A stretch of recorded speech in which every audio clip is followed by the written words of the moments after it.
Hi guys, how's everyone this weekend? You having a good school year? Lots of stuff going on. This is an amazing time to be teaching technology or using technology in your classes. There are so many options, alternatives, so much support from administrative personnel and other faculty for using technology in your classroom, for getting the message across using technology. So if that's your field, you're just in a great spot. You're in exactly the right position in education.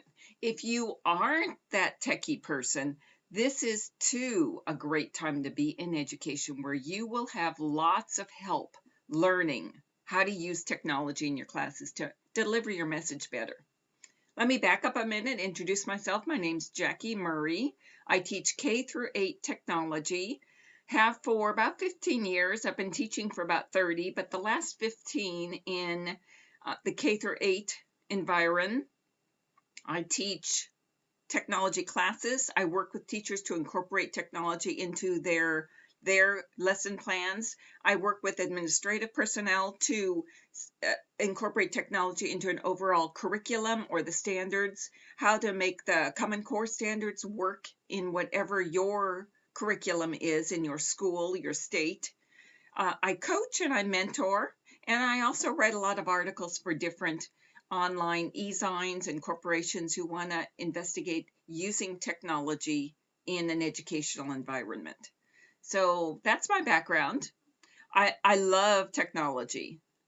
You can do so much with it, and where a lot of people see it as another layer on top, oh, now I have to teach technology also because Common Core has all these standards that require technology. Now I have to show kids how to go on the internet and find things. I see it as the way to do what you're already doing in an easier way. That's what this series of videos is for, to show you how to use what you already know and use technology to get your message across better through tools you already know how to use. So that's what we're doing. Today we're talking about what must be taught in a lesson to really make it a good lesson. Sure, if you're teaching history and you're teaching about the Civil War, then you have your lesson plan for teaching the Civil War. But that's not done in a vacuum. We no longer want to teach, okay, you're going to learn the Civil War here. We're going to go into it and have a lot of fun with it for 45 minutes. Then you're going to leave it. And now you're going to a class where you're going to learn language. You're going to go on Spelling City or some other online tool, and you're going to practice sight words and spelling words and grammar. You're going to leave that and move on to this other thing, math. We don't want to teach that way anymore. We want to show how everything blends together, how the social studies, the idea of how man was forced into a civil war or a world war. How did that happen? What was the mentality? What was the environment, the political, the geopolitical, the geographic limitations to the areas? What caused all that to happen? And how does that tie into other things? How did logistics, which is closer to math than it is to history, how did that decide the outcome of wars? So we want to blend all these together. So that's what these 6 strands are. We're going to talk about 6 different topics. You're going to use them in your classroom, but they're not more on top of. This is you blending in so you have a big overall curriculum in your school. Now, if you're the tech integration specialist, this is just perfect for you because you can walk into any subject and make it work with your technology. If you're a classroom teacher, this is also perfect because you have to use technology. Everyone's telling you that. And if the kids don't use technology, they won't get through those horrible, complicated tests at the end of the school year that are done online. You're going to use technology to deliver these other parts that you want to deliver anyway. The kids are going to get them a lot faster because they're using technology. So what are they? We're going to do it this way. I'm going to write them on my sheet here. I'm going to share this sheet with you, and then I want you at the end of this video to add your notes about how you actually use something like, well, our first one is digital citizenship. How do you use that in your classroom? I don't want a paragraph or a page. I want just a few sentences. One sentence is enough, just to tell me how you use digital citizenship in your classroom. You probably use it when the students go online. You probably are thinking that, okay, they're online, they need to do it safely. So do you remind them every time they go online? You want to remind them. So let me add this note here, and I'm going to say digital citizenship. So if you're in K through 2, you're going to start there, just talking about, okay, we're online, and explain what that online world is. You're going to take time out of your lesson plan, whatever it is. You're going to take time and you're going to discuss what being online means, what that virtual world is. It's not anonymous. It's not safe. It's not unsafe. But you're going to discuss that with them. Take some time maybe to show them a few videos on it. Just get them used to the idea. It's like walking through a door. You've left the classroom, now you entered the library, or you entered Costco, or you entered some other building. You don't know it. If it's your first time there, you don't know anything about it. The more often you go in Costco or Sears or Vons to do your grocery shopping, the more comfortable you are, the more you recognize what's around you, the more you know where you could get in trouble if you go in that back room where there's freezers, so I won't go there, or I'm pretty safe up here where there's a whole bunch of adults, cashiers, who will notice I'm standing around looking lost. So that's digital citizenship. You're going to, every time the students use an online tool, review how to use it safely. By the time they're in 4th and 5th grade, you're going to talk about social media, about blogs, about how to correctly write on the internet, how to comment on other people's work, the netiquette involved with that. By the time they're in 7th and 8th grade, even 4th grade, I use Twitter in 3rd and 4th grade. So you're going to discuss what those social media things are, but certainly by middle school, you're going to be discussing, because even if you don't put them on Facebook in the classroom, they're going on it at home. So you're going to discuss, what's that mean? Putting your pictures up where everyone can see it, where you can never remove it again, where it could be copied and pasted all over the place.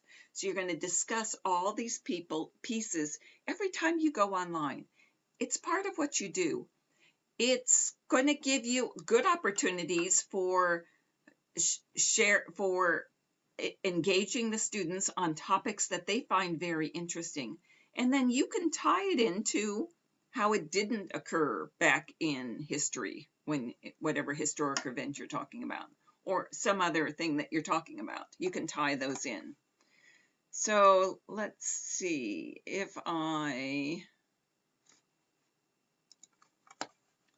going to bring this up and show it to you. This is really small. I think I have this online for you. Oh, not that one. I have this online. So this will show you what to all the different topics you could discuss. And you can put it on the wall in your classroom, just mark it off for every class you talk about with it, so that you know you've covered it. These would be through 8th grade. So you don't have to cover everything in kindergarten, but you have to cover everything by 8th grade in your class conversation. So when the opportunity arises, you discuss it. You bring that up and talk about it with them. Okay, next.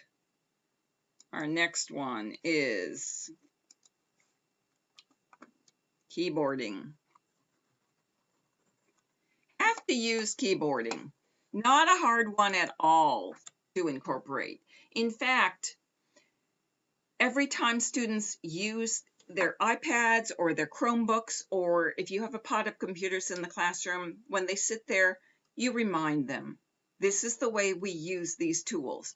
Just like when they have to hold a pencil the right way. They have to sit down and use the computer the right way. Eventually, when they're home, they hold the pencil the right way. Whether you're there or not, they do that. If they're in the library, if they're sitting out on the outside the classroom waiting for a sibling to finish up doing something, they hold the pencil the right way. The same thing will be true with keyboarding. You always remind them, hands on the keyboard, elbows at your side, home row, use all your fingers, don't let your hands fly around, whatever is age appropriate.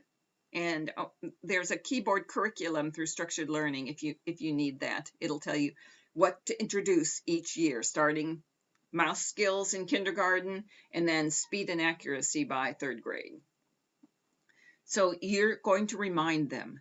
If you're the IT person, the IT coordinator or the tech integration specialist, you're going to help the librarian, the classroom teacher, whoever has kids, the Spanish teacher, whoever has kids and might at any time put them at the computer. You're going to let them know these are the things should be expected. Put a sign up by the computers. That'll remind them. If they don't have computers in their classroom, you don't have to worry about it. But otherwise, that's keyboarding. Every time they use the computer, you talk about keyboarding. Doesn't take long. For you to say it, doesn't take long for the kids to start remembering. Okay, I'm sitting down, teacher's going to remind me, teacher isn't going to remind me anymore because I'm supposed to know this, and they're going to do it the right way. So that's keyboarding. That's your second topic. Third is problem solving. This you're going to find makes your life so much easier. Once students understand how to solve their own problems and realize they can do that, they're going to work so much better in your class. Yes, you have to break them of the habit of they're sitting in class, something goes wrong, their hand goes up. They're waiting for you to solve it for them. No, put your hand down. We've talked about that. You know, if your headphones don't work, you check the plug, see if they're plugged in. You check the volume control, see if the volume's turned up. Make sure you're using the right headphones. I have that in kindergarten, 1st grade. They grab their neighbor's headphones. No wonder theirs don't work. They don't hear it. They hear the wrong music coming through. You're going to make them all their own problem solvers. They're their first answer to problems. There's about 22 problems, and let's see if I can bring them up for you. About 22 of them that keyboard shortcuts. Oh, we'll get back to those. Where are my problems? Problem solving. I bet this is it. Is it going to open? There we go. These 25. Okay.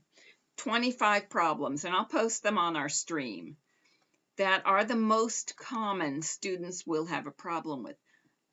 Start chipping away with them in kindergarten. By the end of kindergarten, students should be able to solve all of the hardware issues. No sound, mouse doesn't work, computer doesn't work. By the end of kindergarten, they should know, check the power, check the headphone plugs, make sure there's power to the mouse. That they should know the basic issues. Half the time, that's going to solve it. Half the time, those simple fixes like, is there power to the device, is going to fix it for them. So they've learned a very valuable lesson. Pretty soon, anytime they have a problem, they're going to go, I wonder if it's got power. And they're going to check that before you even have to mention it to them. So you chip away at this list of 25. By the end of 5th grade, they should know all of them. So you're sending them to middle school, pretty good problem solving people. You're sending them home. And when they're sitting at the computer at home, they don't have to call mom or say, teacher, I couldn't get my work done because this problem happened to my computer. You're giving them tools to solve all those. It doesn't take long. It actually goes faster if they're their own problem solvers, because they're not waiting with their hand in the air. You're not running around to all the individual students to solve their problems. They're doing it themselves. I let them ask each other too. And by third grade, we have a Twitter stream. I let them post the problem on the Twitter stream with a hash mark for mouse doesn't work. And then someone else can answer that and tell them, hey, this is how you fix it. And then all they have to do is check there. So the Twitter stream is great, great help. It's called a back channel device because it allows conversations to go on behind the meat of the whatever the class is discussing. And it happens right on the smart screen. So that's your problem solving. These are your problems. There's another end of problem solving, which you want to also get students aware of. And that's keyboard shortcuts. Anytime you can, have them use these keyboard shortcuts. They are much faster. They will save you and your students a lot of time because they no longer have to wonder, okay, I'm in a spreadsheet program and I don't know where save is. Well, if they know the short key, that's the first thing they can try. Control S. Let's see if Control S works. I don't know how to exit this program. How about Alt F4? So it's pretty much, not always. There are limitations to short keys, but they help you across platforms so that if they have a problem in one software, many times the short key for that one works somewhere else. This is really true online too. A lot of the short keys you use in MS Office will work online also. Right clicks, vocabulary, those types of things. So teach them these. These help you go faster in your class, keep you from being stalled and stopped as you're answering questions. These help the students solve their own problems, go faster than that. Okay, so I've got problem solving. Next is research. We discussed research last week, and we figured out, we talked a lot about how to research safely, how to, every time when the students have problems, they should research it. They should take that opportunity to try to figure out, I'm curious about that, and then try to find answers. So we talked a lot about that last week. I invite you to go back and watch that video and see what we talked about with search and research. A couple of the high points I'll hit are, let's see, we went over how to identify high quality websites, and students need to be familiar with this, so you're going to have to take some time to go over this. But once students know what they're looking for, a site free of advertising, a site that's current, a site that is sponsored by the right organizations, a site that has a calm tone, sounds fair, is neutral in its approach. Once students know what to look for, they're going to be better at finding the sites for all of the research projects you assign them. So this will save everyone time. They're not going to be going to some website that was made by some opinionated group and then take facts that really are just someone's opinion, because they're going to have caught the fact that there was no author mentioned on the website, that the date on the website is 10 years old. They're going to catch these things because they went over these terms. So make sure you take time to review a document like this. And this is on Common Sense Media. It's updated from CyberSmart. You can find this on their site. I think I also have it shared on our stream. And we have netiquette rules. And then I had a couple examples, which we went over last week, just for, okay, this is a link, so that won't work. But we went over a couple examples to show you what websites that looked valid, but they really weren't. So you could talk to your students about those just to get them really thinking. This way, when they go to websites, they're going to evaluate them before they grab them as their source. So that was our research and searching. Do that accurately. The next one is vocabulary.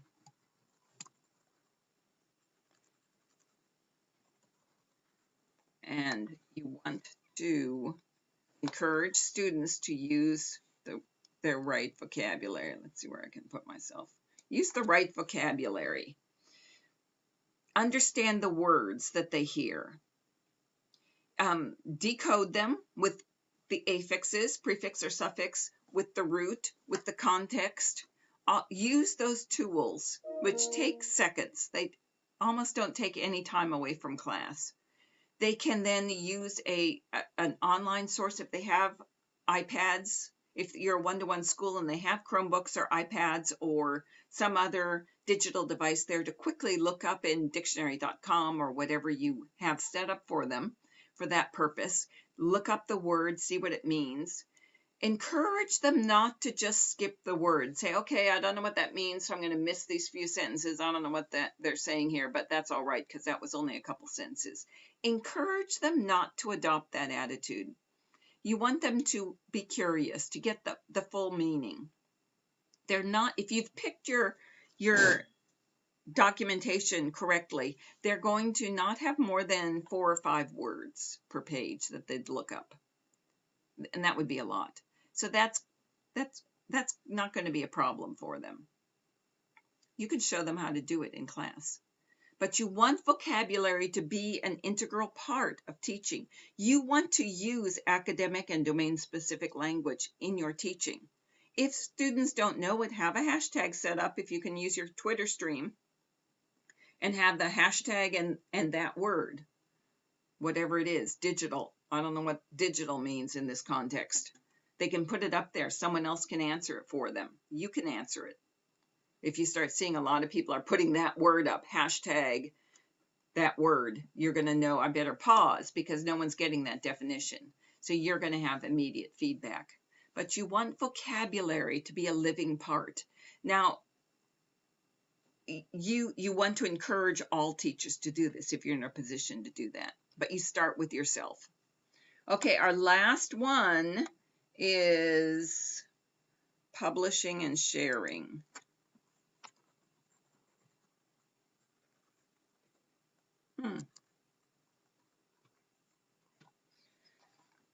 This is a big part of Common Core and really of today's teaching. We don't do things in a vacuum anymore. Students don't write a report, a book report of any sort, and turn it into the teacher and wait for their grade and then stow the book report away somewhere where no one sees it.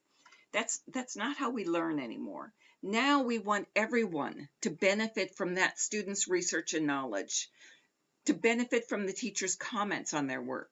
It may be done anonymously. It depends upon how you want to handle that. But you want all students to benefit from the work of everyone else. So we're all one group and we're all learning together. So publish and share. Make that part of everything they do. If they do a book report, even if it's a Word book report, they wrote it in Word, publish it. Share it with others. You can easily do that through Google Docs. You can do it through Scribd. You can do it through a lot of different medium. Figure out what works best for you. Send me an email or write on the stream and tell me this is what we're working on. How do I publish, share that? What's the best way to do that? And I'll give you a lot of ideas. You decide what works best for you. But that is a really important step. So no, you're not going to do it every single day, but you are going to do it more often than you think. You're going to share information. When students are working on a project, they're not necessarily publishing anything, but they're going to work in groups. They're going to ask their neighbor, look at this and see what you think. Did you get my message? Did you understand what I was trying to say before it even gets to the teacher? This sharing, this collaboration is a really important part of what we're doing. So you're going to, these topics, you're going to use with every class you see every day. If you're the computer lab teacher, then you're just going to make sure you do it with the students you see. You're also going to make the classroom teachers who bring their kids to you aware that this is what's going on in this class. You can expect students to use the correct keyboarding, to solve their own problems. If they ask you for help, you might ask them, do you know how to solve this? How have you solved it in the past? You might ask other students in the class for help. They know these skills. When they research, they know how to look for the most qualified website. When they use vocabulary, when they read words they don't understand, they shouldn't put their hand up and say, I don't know what this word means. They should first go through, do you know what that prefix sub means? Do you know what that suffix ment means? Do you know what the root core means? And go through those pieces and decode it with them till they do it themselves. Students, you can expect that of the students. Make this really clear to classroom teachers, to the librarian, to any teacher that deals with them, the Spanish teacher, even the PE teacher. So he knows when he uses certain vocabulary or problem solving. He can expect them to engage their problem solving skills to solve a problem that he's given them, whatever that might be in PE. So these are the 6 that will be part of every lesson you do on top of your meat. These are woven through everything. All right, guys, so here we are. I have these. I'm going to post this on our stream. I'd like you to go on this list and add your thoughts about them very briefly. Think Twitter, 140 characters. Very briefly, tell me how you use digital citizenship or problem solving, or a question you have about how do we stop and research every time when we come up to something that's interesting. Do we really stop and research every single one of them? That's a really good question. I'd like to have someone ask that question and then see what you all answer to it. All right. I think that's it. Those are our 6 topics. So I usually say 4 topics. I'm going to be expanding it to 6 now. So it's going to sound like there's all this stuff we're covering all the time, but yeah, we are. But we're educators. And it's all woven together. It's not like we take 5 minutes and we talk about vocabulary. It's part of everything we do. All right, guys. You have a good weekend. Have a great week next week. I'm looking forward to your comments on this. All right. Talk to you soon.